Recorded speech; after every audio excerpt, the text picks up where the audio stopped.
Good morning. You expect to achieve your goals, if you expect to reach your potential, if you expect to have your dreams come true, what I'm about to explain to you is mission critical. You must become a master at visualization. Now, for those of you that are like, what the heck is she talking about? I did not sign up for some sort of meditation woo-woo spiritual thing here. Don't worry, this is Mel Robbins. There's always science and research involved in everything that I talk about. So visualization is a extraordinarily powerful skill. And you may have heard of the law of attraction. You may have heard of the word visualization. You may have heard of the word manifesting. I call it seeing signs. So I'm a master at seeing positive signs. I am a master of creating coincidences. I have the world's most incredible luck. You want to know why? Because I understand the science and the skill of visualization. I know that your brain, it is a gigantic detective machine. Your brain is a filter. Your brain is constantly looking for evidence. And that's good news. It's good news when you know how to use it to your advantage. Let me explain. So your brain has a system in it. Here's the technical term. It's called the reticular activating system. It is a network of neurons all up in here. And what is the job of the reticular activating system? It is a filter system. It's basically a system that allows certain information in your brain and it blocks out other information. And guess who programmed that filter? You did. And so did the people from your past. And so if you constantly feel like you're unlovable, guess what?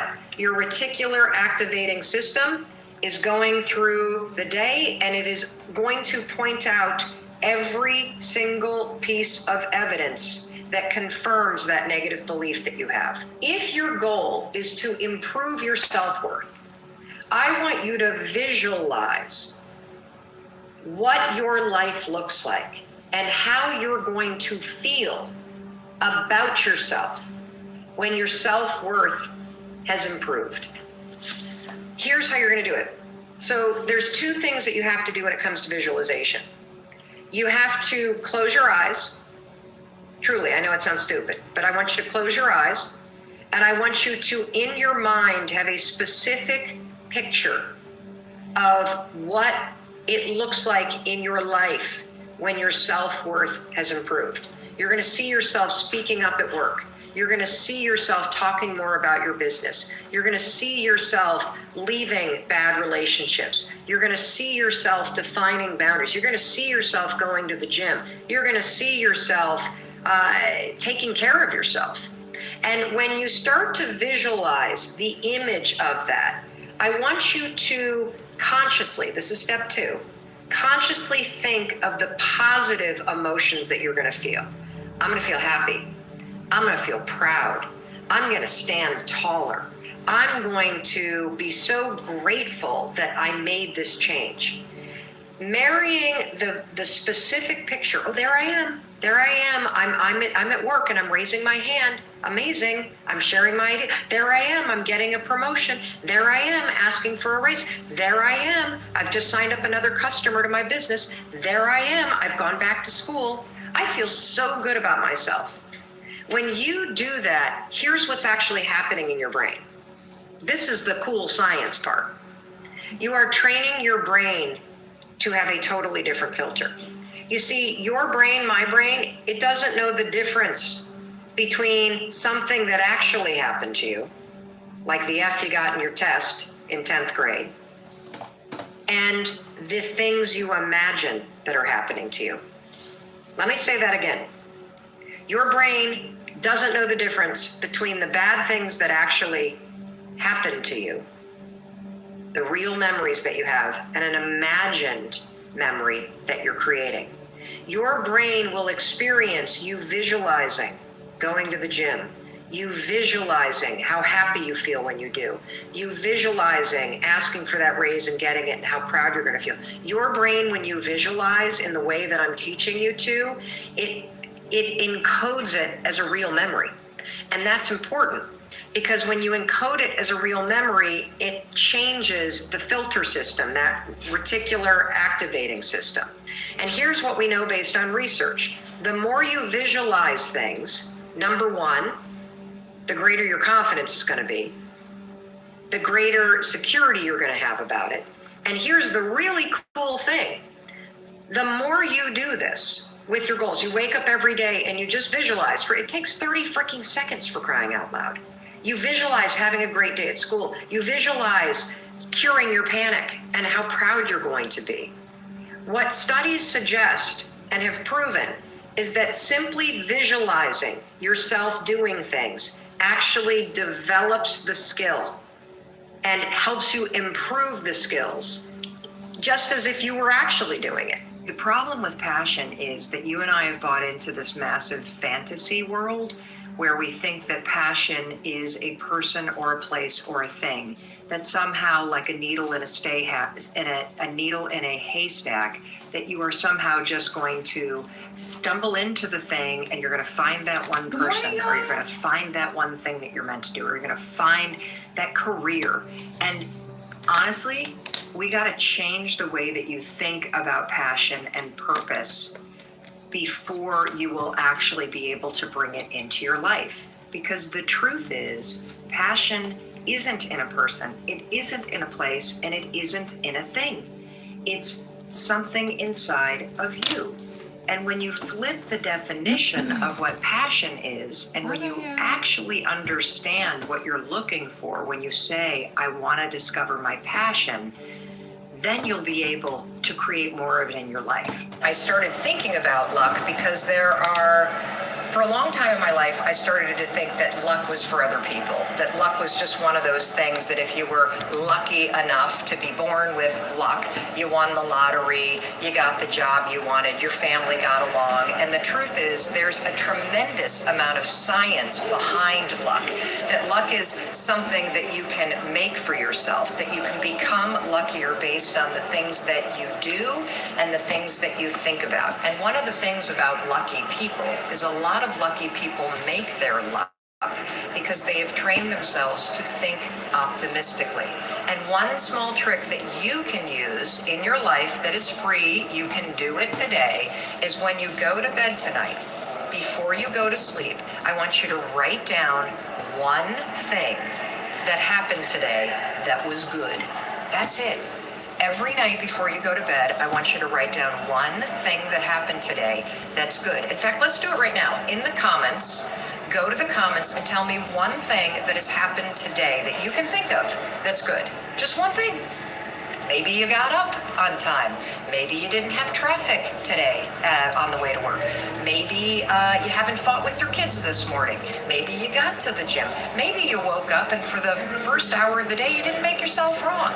All of those things, while they're really little, don't dismiss them, because those are things that are good. And the reason why I want you to start a practice where every night before you go to bed, or if you don't want to do it at night, do it in the morning, every night before you go to bed, write down one thing that happened today that was good. The reason why you're doing this is you are training yourself to start to spot the good.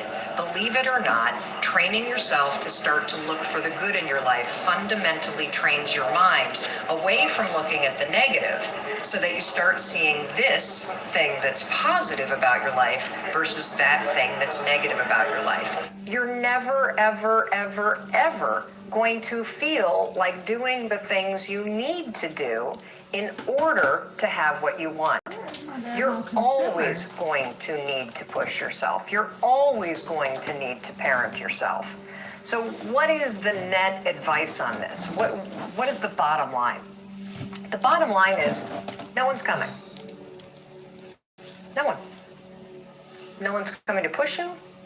No one's coming to tell you to turn the TV off. No one's coming to tell you to get out the door and exercise. Nobody's coming to tell you to apply for that job that you've always dreamt about. Nobody's coming to write the business plan for you. It's up to you.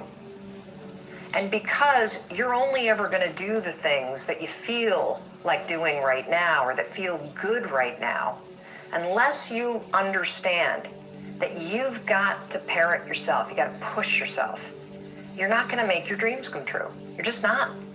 We're not wired that way. You weren't born that way. You weren't that way when you were growing up, and you're certainly not that way as an adult. And there's a tremendous amount of liberation that comes when you accept the fact that you're always going to need to give yourself a push. The truth is, if you want control in your life, if you want to make things happen, you have to be able to expect that you're going to get a no and do it anyway. So what do I mean when I say, if you want control, expect a no? Well, there's a couple things that I mean by it. Number one, if you're somebody that gets paralyzed because you want things to be perfect, perfectionism is a way that most of us try to handle or mitigate or make sure that we don't hear no. We assume that if we're perfect, everything's going to go okay. And so we spend all of our energy thinking about our dating profile or thinking about the business plan or thinking about how to make things perfect. And the reason why we do that is we're terrified to hear no. We're terrified to put something out there that's not perfect, because if it's not perfect, you might get a no. One of the better ways to handle this is to actually expect a no. You know, I saw the most incredible quote by our friend Faustina over in Australia. She's a very famous DJ and friend of ours from Australia. And she put up the most amazing quote, and I'm going to get it totally wrong. But it's something like this: you have to be yourself, because how else are the people who are looking for you going to find you? And I think particularly when it comes to dating, what did I say last night? What we tend to do is we are so afraid of being rejected by anybody out there that we try to be somebody that we're not, that we put out a fake, improved, or what we think is improved version of ourselves in order to not hear no. And most of us pretend to be somebody that we're not when we fear rejection, when we believe that how we are, who we are, isn't good enough. And so that's why it's so important for you to understand that you have to be willing to hear a no. You have to be willing to hear a no from the wrong people, so that the people that are looking for you can find you, so that the people who want to be part of your business can be part of your business. If you're putting a fake person out there or a pretend perfect person out there because you think that's going to save you from rejection, you're actually screwing yourself over. You're not a procrastinator. You have a habit of procrastinating. Big difference. Because if it's a habit, I can teach you to use science to break it. You see, all habits have three parts. There's a trigger, and in the case of procrastination, the trigger's always stress. And there's a pattern you repeat, and in the case of procrastination, it is to avoid doing something. And then there's a reward. You get a little stress relief. The only way to break a habit, you guys, is not to deal with the triggers. You're never going to get rid of the stress in your life, but you can 100% change your pattern of avoiding work. So next time that you're in a situation where you feel yourself hesitate, you spent way too much time checking out the highlights from last night's scores, what you're going to do is you're going to go, oh, I must be stressed out about something. Acknowledge the stress.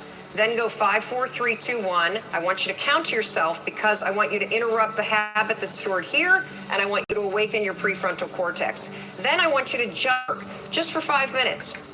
The reason why I want you to only work for 5 minutes is because your problem isn't working. It's the habit of avoiding.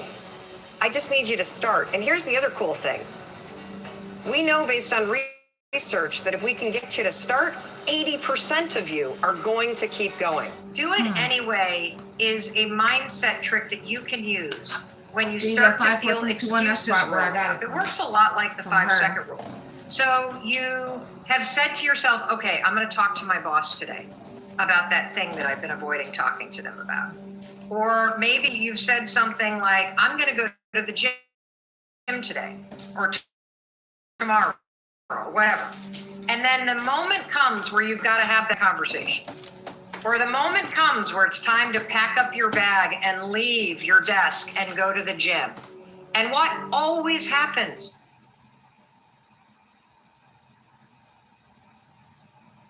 I do it like this, I do it like this, I do it like that, I do it like that. Because it plays a commercial in the middle of the affirmation. You don't feel like it.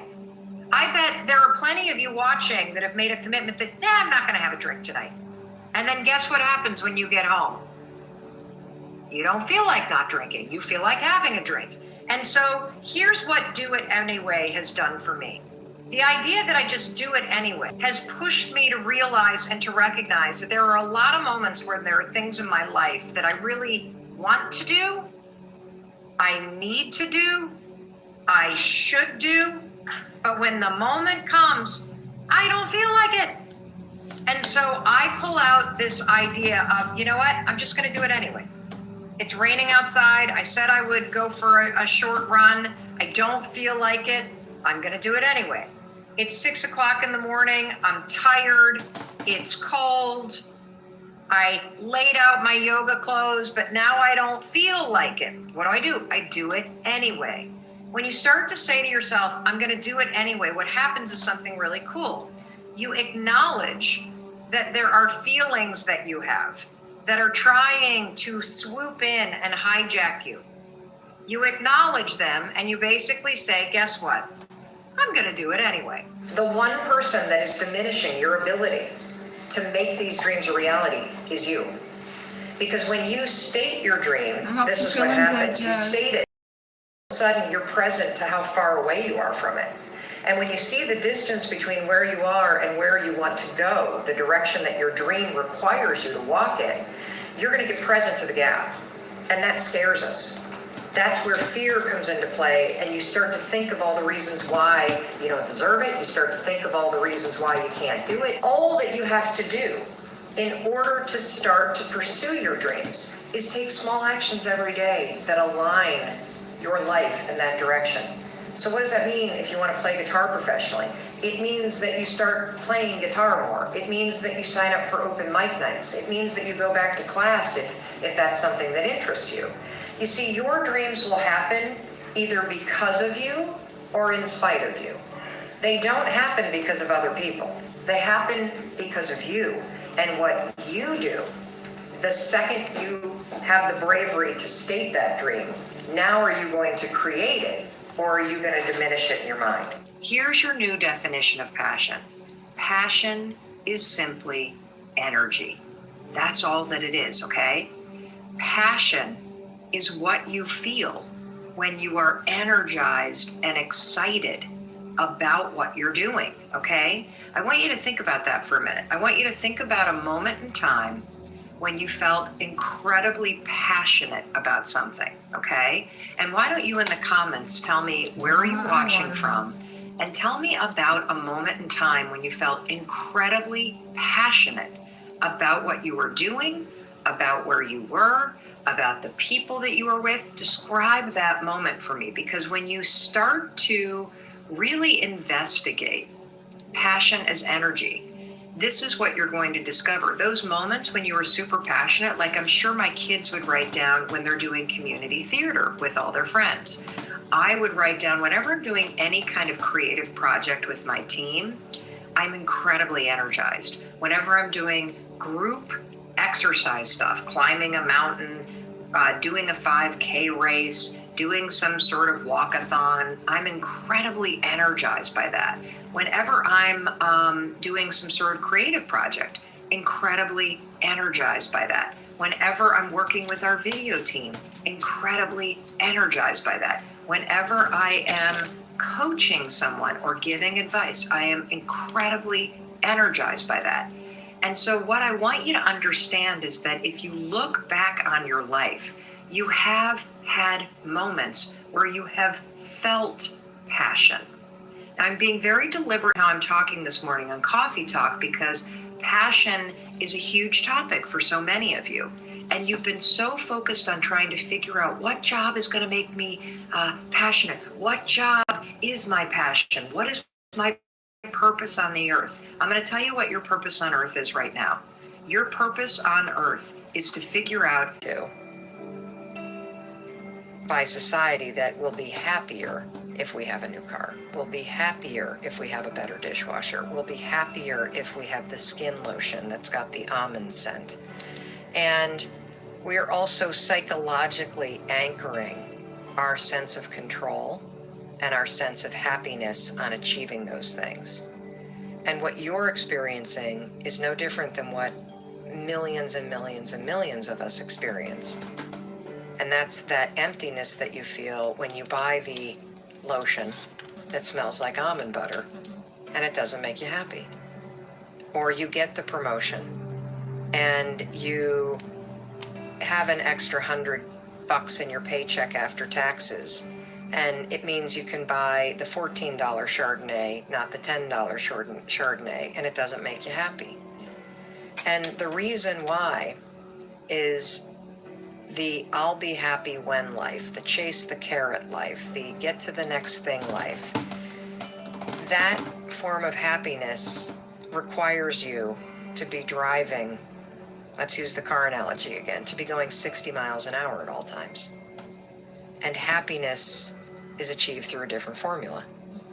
It happens when you're sitting at the light and you're idle. When you're in the moment doing things that make you happy. And that's being with people that you care about. It's engaging in experiences that make you happy. And it's just working on things that are important to you. If you want some more affirmations with Ed Milet, check out the video right there now. Well, y'all. Well, y'all.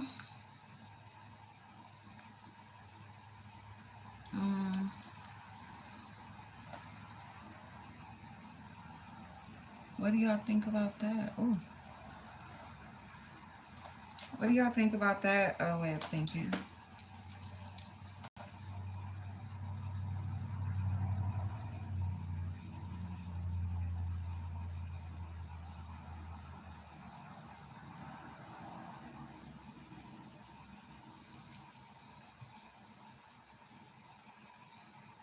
Oh, listen to him. These shoes literally look so expensive, and they're literally just shoe asshole. I'm literally wearing this at New York Fashion Week, and I don't think anyone's gonna question. So there's this governor on our lives, and it is a governor, and it's your identity. It's this internal. It's what you think you're worth. It's what you think you deserve. And the problem for good people, see, we all know someone right now in our life, or we have, who's not ethical, who's not a good person, who's winning. And you're like, I can't believe they're getting it, right? Why can't I? I'm a good person. I treat people well. I'm honest. Here's the reason why. By the way, the unethical person, eventually, karma, you reap what you sow, comes home to roost. But if you're a good person, this is so important people understand this, because it took me a long time. A good person in any endeavor will only take from it what they think they deserve, what they think they're worth. In other words, if there was a pizza here, you're a good person. You don't take all 12 pieces. Right. A good person thinks there should be an equitable distribution. Yeah, I'm a little bigger, so I might take 7 or 8. You know, and I would arm wrestle you for it. You would beat me. I don't know about that. You're a moose. But long story short, what is that a good person will not take more from the table of life than they think they're worth or they think they deserve. And so you have this governor on your identity. So what happens is it's like a thermostat. Our lives get going. We start doing really well. If we're a 75 degreer and our life gets to 85 and 90 degrees, unconsciously we go, we don't know we're doing it. We start to cool life back down to get it back to where we're comfortable. The reverse is also true. When things start to go really bad and you're broke and you're struggling, you find a way to heat your life back up to what you think you're worth and you deserve. So the way we alter our life is, sure, we got to alter our behavior and our relationships and our circumstances, but the only way it's permanent is that we alter that governor, that thermostat, and we start to believe we're worth 85 degrees of life, 95 degrees of life, 110 degrees of life. And there's ways we can alter that. How do we alter it? A couple different ways. One is what you just said, is that you put yourself in circumstances that are demanding of you past what you think your capacity is, and when you succeed at them, you build a new water line. You do. You throw yourself out there past where you're comfortable, and you do an 85 degrees behavior, and you knock it out of the park, and you go, your brain starts to believe it. Repetitiously, when you start doing that, you build a new line. Now you're 85 degrees. That's number one. The second way, though, is association. If you're around people, and whatever that endeavor is, if it's a sport you're in, or if it's a business, or your faith, or your peace, if you begin to associate with people who live in that space at a higher temperature than you, through association, you get heated up. Yeah. And so if you're an athlete, for example, you're a 70-degree athlete, and you start training all the time with 85 and 90 degrees, your identity through osmosis goes up. If you're a person who's trying to improve their faith in their life or their personal peace about them, you all know this. You've seen it when you start to hang around people that are a little bit more peaceful than you or meditate a little bit more. Through that association, over time, the thermostat changes in that area. And so it's both behaving in a certain way and then your associations usually change. I believe that. I had a really good friend of mine. I went to lunch and he said, I don't know who this guy is here in front of me. And he goes, let me ask you a question, honestly. Right now, what are you grateful for? And at the lunch, I said, Jack, nothing, brother. There's nothing good in my life right now. We can see you, babe. And I'm not exaggerating this to you when I tell you this, and this is a factual story. As I'm mouthing these words, two people walked in with an older man. Both of them clearly were fighting cancer somehow. Both had lost their hair. One of the ladies had a bonnet on, and they were barely moving in. Both walked by our table and gave me the most warm greeting, the warmest smile as a stranger. And he goes, that's pretty freaking pathetic. You can't find anything in your life to be grateful for right now. And on the drive home, I'm not kidding you, I started to stack gratitude. I started to take inventory. Because if you can find things to be grateful for in that space, man, is your life going to be rich when there really are external things to be grateful for. So my first mechanism out of that space was honestly to stack the things I was grateful for. And I started reinforcing it over and over and over again. And what happens is there's this reticular activating system in our brains, right? And all of a sudden, because that's the messaging I was giving myself, all of a sudden, all these things start to come into my awareness that I'm grateful for. I start to magnetize to myself some people that I needed to find into my life, and that was the next layer. I started to see things to be grateful for. My health, my fitness, people who loved me. And what it is, it changed my state. When I stacked gratitude, I changed what I did in the morning, and I changed what I did in the evening. And so somehow by grabbing control of my morning and by grabbing control of my evening, I got some measure of control over the middle of my day. I was an out of control person back in those days, meaning this. I woke up worried, stressed, fearful, and I immediately start thinking about a bill I had to pay, something that was wrong. And I'm in a state of reaction to begin I'm talking within 6 minutes of waking up, 6 seconds. Most people listening to this, that's what they do. I said, I got to grab control of my morning, and I set up routines in my morning. Maybe they served me, maybe they didn't, but they were things I could deliver on doing for myself. And so not only did that give me control over the day, but I started to stack my self-confidence too. The key to self-confidence is really simple. And this is absolutely, I've trained hundreds of thousands of people. I've spoken to millions of people around the world. I can tell you this, the self-confident people I know, whether they are athletes, school teachers, mechanics, parents, stay-at-home moms, you name it. They have a pattern of keeping promises they make to themselves. The groundwork of beginning to build self-confidence is to begin to keep the promises you make to you. And that's why it's important to begin to even make small promises. If you're going to get up at a certain time in the morning, not only do it, but then give yourself credit. Say, I did what I said I was going to do. If it's in your diet or your fitness, don't just eat the healthy foods. Go, I'm doing what I said I was going to do. You begin to build this reputation. If you're constantly being influenced and moved by what other people think about you, it means there's a deficiency in what you think about you. And so the key is not some, esoteric like belief system. It's a pattern of keeping the promises that you make to you. That's the groundwork of self-confidence for sure. And it is a pattern. When I meet people that lack confidence, I think, let me serve you. Let's begin to keep the promises you make to you. You're so worried about, there's this addiction to other people's approval in the world, right? It's the greatest addiction today. It used to be drugs. Before that, it was alcohol. There's all these addictions, sex addictions, whatever. The number one addiction in the world today is the addiction to other people's approval. And that's because we don't approve. We found Sprizzy through a Google search, pretty much. I was looking for a way to market our YouTube videos in I guess you could call it a correct manner. Sprizzy of ourselves. We don't feel a spirit, a universe, a God that we believe in that approves of us. And so my confidence comes from both my faith and in the fact that I keep promises I make to myself. That's the groundwork of all confidence. There's a Malcolm X quote that you really like. Yeah. Tell me what it is and why it's so powerful. That which you do not hate, you will eventually tolerate.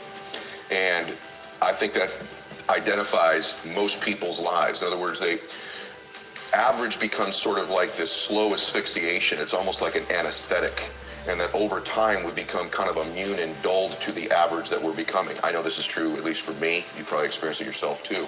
And so over time, we sort of minimize where we're at. In other words, I'm a little pudgy instead of being, no, you're a fat ass, right? You don't magnify the degree to which the pain ought to be affecting you. And so really what he means in that is, listen, you're going to get out of your life what you'll accept. That's really difficult for people, I think, to understand is, look, what you think you're worth and what you're going to tolerate is absolutely what you're going to bring into your life and what the outward part of your life is going to look like. And so I live by that. Like, I let myself sort of feel the pain and the difficulty of being not where I want to be in whatever that area is, whether it's my spirituality, my relationships, my money. I let myself feel that pain because, as you know, there's two motivators, right? There's the gaining of pleasure, right? Wanting to go get something, chasing the dream. But then there's the avoidance of pain.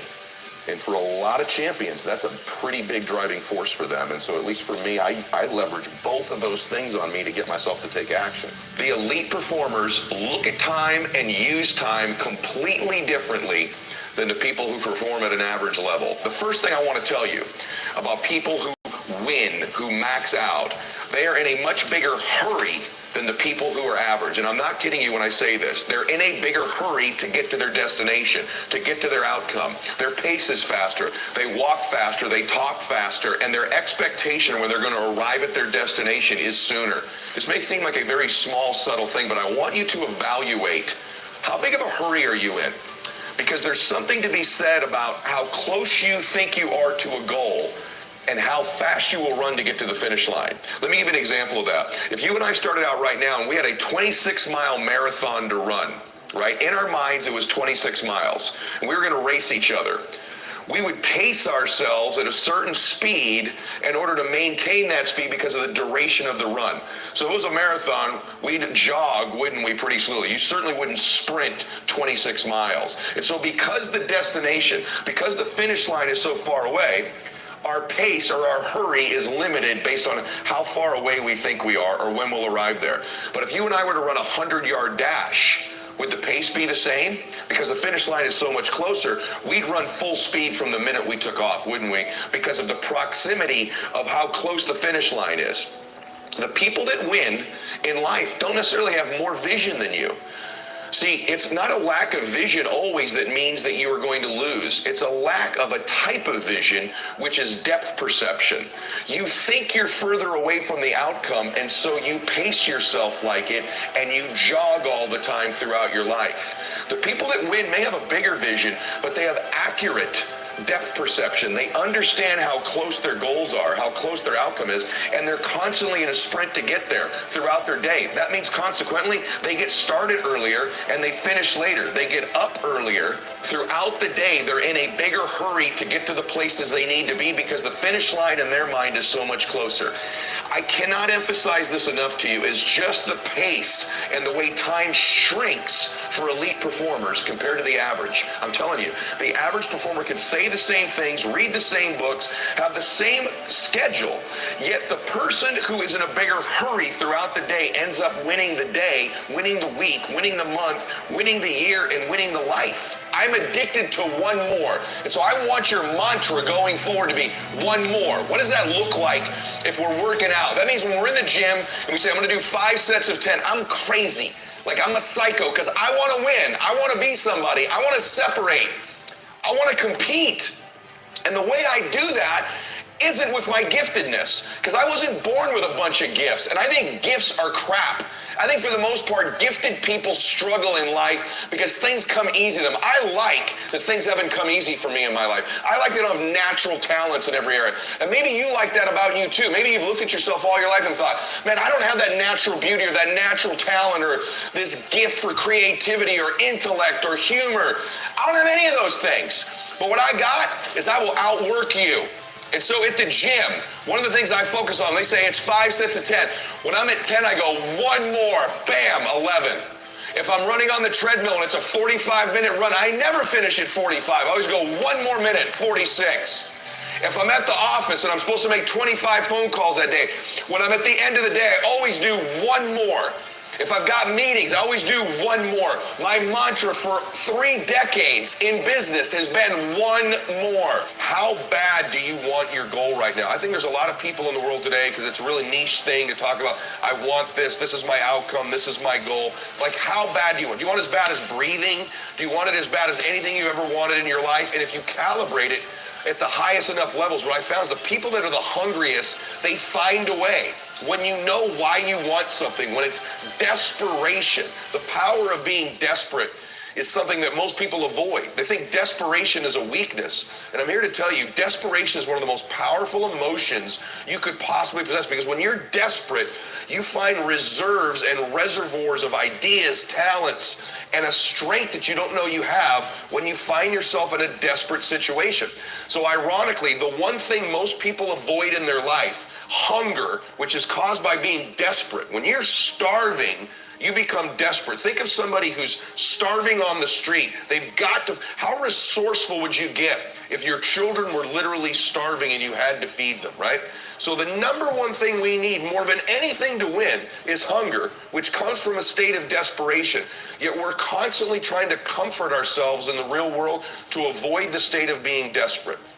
And I'm telling you that I think you need to embrace desperation again in your life. Like, do you want it so bad that you're desperate for it? See, in a fight, you show me 2 people. This is why it's so hard to repeat as a champion in the fighting game. Because you show me someone who's up and coming, who's hungry for that title, who's never had it before, who can taste it, who knows if they win that belt, their whole life's going to change. They're going to be champion of the world, all the endorsements, all the money, all their family life, all their parents' lives are going to change. You show me somebody chasing that, hungry for it, against someone who's just trying to hold on to a title. And that's why most of the time the challenger beats the champ. It's hard to repeat as a champion because the hunger goes down just a little bit. The greatest athletes, the Kobe's, the Brady's, the Jordans of sports, have a way of feeding their hunger all the time and increasing it. What separates them isn't just their work ethic, isn't just their talent, although those things matter, isn't just they practice more. What separates them is they're just hungrier. They somehow find a way as they climb up the ranks and win championships to get even hungrier for more, where 99% of the athletes lose just a little bit of their edge once they get that first championship, that first pro contract, that first big amount of money, that first world championship. They just lose their hunger a little bit. And then there's the elite. They get hungrier. It feeds the beast. You get to choose your life. You get to choose how you feel, not other people. There's these illusions in life. We really can't control anything other than our own thoughts, our own behavior, our own patterns. We can't control what other people do, say, or think. And it's this illusion of control, oftentimes, that we can somehow manipulate other people or manipulate situations that cause us to fall into these patterns. But what we do have the power of in life is we have the power to choose. And I say this to you because I'm somebody just like you. I struggle with the different patterns I have. Some of them serve me, some of them don't. I sometimes engage in thoughts that don't create the right emotions for me, that don't serve me. I know what it's like to be frustrated and angry and depressed and down and lost and fearful and worried. Worry's a big one for me. I love to fall into the pattern of worry. When certain circumstances begin to happen, it creates a trigger and a pattern in me. And man, do I love to worry. And so I give you these tools and resources because these are things I too struggle with. I've been able to overcome them by just being aware and choosing. And so the first thing is the power of choice. Finish this sentence for me. I choose to be blissful rather than blank. I choose to be blissful rather than blank. What would your answer be? One of the emotions I challenge you to experience more of in life is bliss. You know, we are the calibration of maybe the 5 emotions we experience on a regular basis. And so if you're experiencing depression, frustration, worry, fear, anxiety, pain on a regular basis, you're going to have one life. If you're experiencing bliss and fulfillment and ecstasy and joy in your life and contribution, recognition and significance, if you're experiencing love, you experience those emotions, you have a totally different life. We have the power to choose which emotions we want to experience. I want you to remember something. Comparison is the pathway to unhappiness. I'm telling you that in every area of your life where you find unhappiness, you will find comparison. In fact, the antithesis to that is also true. When there is no comparison, you cannot create unhappiness in your life. That's a pretty bold and powerful statement, but it's true. We only feel unhappy in our lives when we compare something to maybe something in our life that was a different time. Maybe perhaps when we were wealthier, or in a different relationship, or we were healthier on some level. Comparing our current conditions to previous ones. That comparison is what creates the unhappiness. It's actually not the condition itself. Or perhaps you're in a relationship where you compare it to a previous relationship you had and how they treated or how you felt at that time. Perhaps you compare this time in your life just to simply a different time. And that comparison will always create unhappiness in your life. If you can remove yourself from comparing both yourself to a previous time in your life, a previous condition, a previous situation, or even comparing yourself to other people in your life. This is a recipe and a formula for unhappiness. Every single time in your life where you're experiencing unhappiness, you are doing a comparison to something. It's the contradiction between your current situation, current relationship, current body, current finances, current anything, and something exterior. Either a previous time in your life, a previous person in your life, or you comparing yours to someone else's. It is an insidious disease that so many people in society suffer from today, particularly because of the advent of social media. We watch someone's video of what they're doing on a Friday night, and it's not what they're doing that makes us unhappy. It's comparing what they're doing to what we're doing that makes us unhappy. Do you ever think about what you think about? Because if you did, and if you took control of that, you could alter the direction of your entire life. Most people never take the time to take an inventory about their thoughts. Yet our thoughts control our world. Our thoughts are like magnets. They literally draw towards us that which we obsess about. And so most people never take the time to analyze what they think about.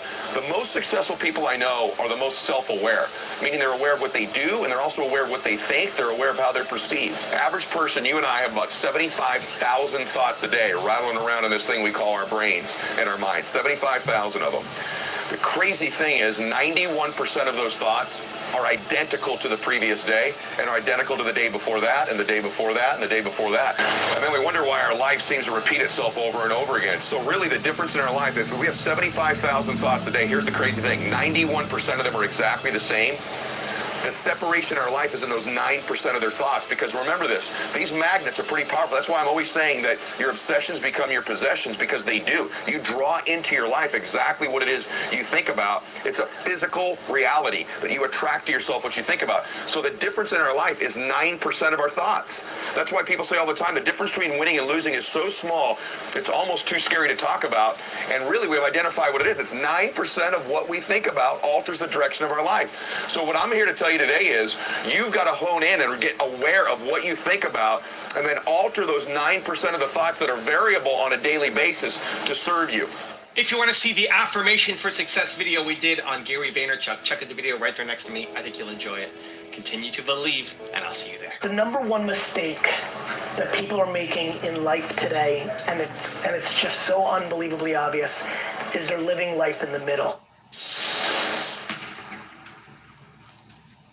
I do it like this, I do it like this, I do it like that, I do it like that. Ooh, la, make it pop.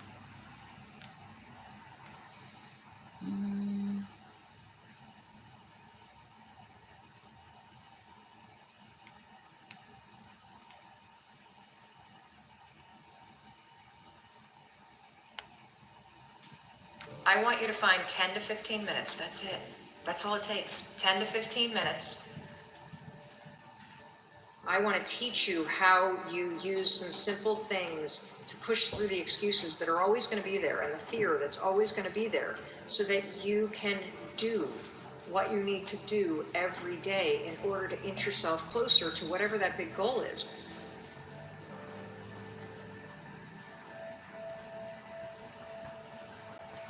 How you start your morning determines how your day goes. That's right. How your morning starts determines how your day goes. There's so much research about productivity and happiness, and so many of you are focused on, what do I need to do? What do I need to do? How do I get more stuff done? And you get busier and busier and busier. And I want you to understand something. Being productive, being happy, being in control of your life, it has nothing to do with when you get up. It has everything to do with how you get up. And so a routine refresh is something that you have to do. You have to do it because you must have a morning routine.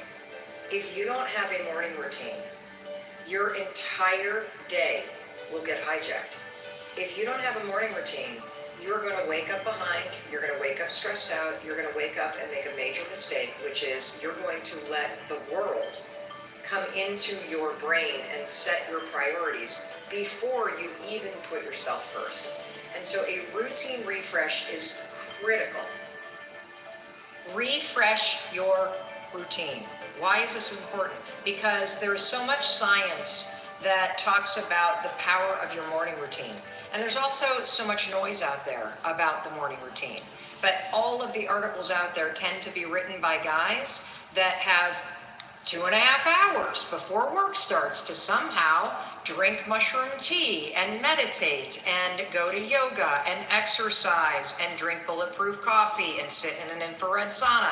And I don't know what planet these people live on, but they clearly don't have children or a job they need to get to at 8 o'clock in the morning. I'm being realistic. I'm being realistic about the fact that you need a morning routine, but you need one that works for you. You see, I had a morning routine that used to take me 30 to 40 minutes last year when I had more time. I've had a morning routine that took an hour when I had time and the ability to go for a jog in the morning. I'd incorporate that in the morning routine. My morning routine, 10 minutes long. That's it. It's 10 minutes long because that's what works for me in this season of my life. And so I am inviting you to do a routine refresh, where I'm going to walk you through the science of a morning routine. I'm going to take you step by step in this guide through how you should be thinking about the components of what you want to do every morning in your morning routine. And I am also begging you to customize it so that it works for you. Because the truth is, if it doesn't work for where you are in your life right now, you're not going to do it. And the most effective morning routine is the one that you actually do every morning. I've got a question from Diego, and this is going to relate back to your morning routine. From Diego, I have a dream of opening my own restaurant, but I'm terrified to start. How many of you have ever thought about opening up a restaurant or starting a small business or having some kind of side hustle? It doesn't have to be a restaurant. The American dream used to be, I really dream of owning my own home. Do you know what the American dream is now for the majority of people? It's, I want to own my own business. And so whether you're interested in launching a restaurant or you would love to have a business of any size, shape, or form in any vertical that you can think of, this is a question that you need to pay attention to, okay? Because I know this is also impacting you. I'm terrified to start. I know I have the potential to be really successful, but I just can't get myself to actually do something about it. You know, sometimes when the dream is so big, the fact that it's so big becomes paralyzing, because you think about where you are right now and you think, holy cow, that thing that I really want? I don't even, like, how do you even start when the dream is so big? So here's what we're going to do today. We're going to shrink it down. I don't want you to think about opening a restaurant. I don't want you to think about launching that business, because that's something that will happen a year from now. What I want you to think about is I want you to shrink your thinking. I want you to think about researching a restaurant. I want you to think about preparing to launch a restaurant. I want you to think about learning about launching a restaurant. Do you see how just saying, I want to learn about launching a restaurant changes how you feel versus I'm launching a restaurant, which feels so big? You're just in a phase where you're learning and researching this idea, which all of a sudden takes all the pressure off, doesn't it? So that's number one. Let's shrink it and let's not talk about launching it. Let's not talk about building it. Let's talk about researching and learning about it, okay? So that takes the pressure off. Then the next thing that I want you to do is I want you to focus on something that I talk about all the time. If you're researching and learning about launching a restaurant or a business, all I want you to do, I want you to find 10 to 15 minutes. That's it. That's all it takes. 10 to 15 minutes. And I want you to do one thing for 10 or... Oh, tomato, unpeeled with seeds, are horrible for you because that's where the lectins are.